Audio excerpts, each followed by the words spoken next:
though we've had a mask mandate since the beginning of 2020, we still see people around even HKIS with their masks half up their nose or even taking them off to talk. This is taken to an extreme in America, so this is why we wanted to explore this topic. We are all familiar with this ongoing global pandemic, COVID-19. We're literally living in it. Even though it's pretty tame in Hong Kong, I'm pretty sure that most people in this room have family and friends in the US that literally feel fear for their lives. When it first hit America in January, the Western ideology of individualism shone through and there was an unrest regarding the mask mandates. So around April 3rd of last year, 40 states had instilled statewide mask mandates.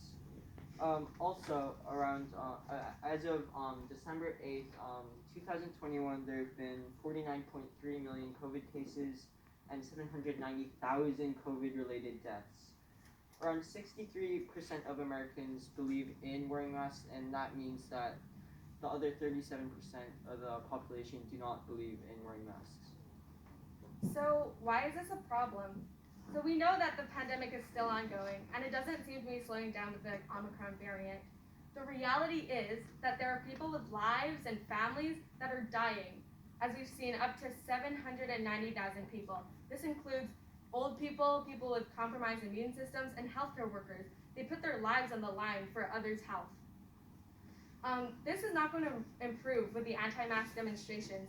In fact, it only contributes to the spread of COVID, and not only that, it also really creates friction in a country that really has to work together to solve this global issue. Have you ever wondered what goes on inside these people's heads? So first, we're going to look at the psychological reactance theory, which is when there are rules or regulations imposed that on behavioral freedoms, and this perceived threat motivates certain people to assert their freedoms in order to regain control. This usually comes in the form of anger or denial. In this case, anti-maskers generally deny the effectiveness of masks and the severity of the pandemic.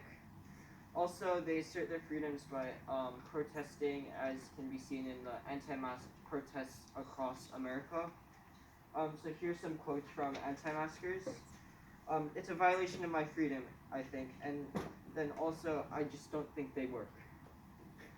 No states are allowed to make laws that take our freedoms and liberties away. So let's talk about the sociology. We think that the largest social cause is the American ideal of individualism. America, as a country, it was born out of a really violent revolution, actually, and that caused the idea that violence protects your individual freedom, your individual rights, and this idea still very much prevails. The West generally emphasizes the innate worth of the individual, leading people to really heavily value their individual rights, especially in conservative ideology that favors limited government intervention. When there are mandates that restrict people's liberties, they start to feel threatened. This is why we see that a lot of anti-maskers are lean to the conservative side. So some people are what you could call overly entitled, that they care more about their own personal liberties over the health of their communities. Someone said that, quote, I'm empathetic that anyone has to die ever, but that's the reality of their lives. So this issue now poses a big question of group versus individual. So now that we've looked at the individual side, what about the group side? There have been many people risking their lives for the community and for the safety of others.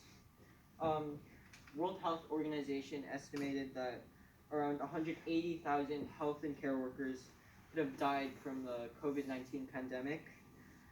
This also begs the question, does the right to exercise your own rights overrule maintaining the safety of others? And while individualism has long sustained the liberty and justice of America, some people have borderlined on destructive selfishness, as they haven't been endangering just others, but they've also been endangering themselves just because they want to defend their own rights. So what we want everyone to take away from this is that just keep your masks on, because even though we're in Hong Kong and it's pretty tame, This principle remains that, your individual freedom shouldn't overrule the safety and the well-being of everyone else.